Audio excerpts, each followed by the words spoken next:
Không có ai để chịu. Một kha ông lên. Ui sao? Ui ha. Nông về chơi.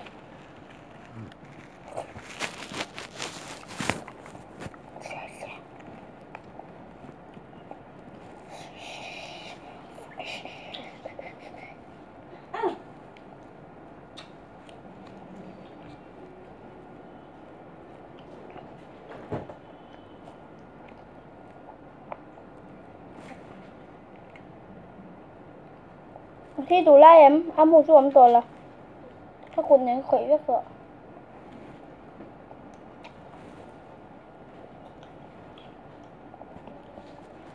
Nó ngủ ra.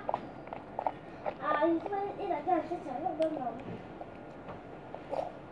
Rất thèm xe.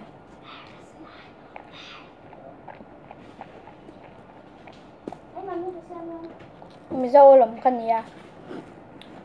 Mà mình cần ấy trang ngay bếm. YouTube bạn đã đông nha.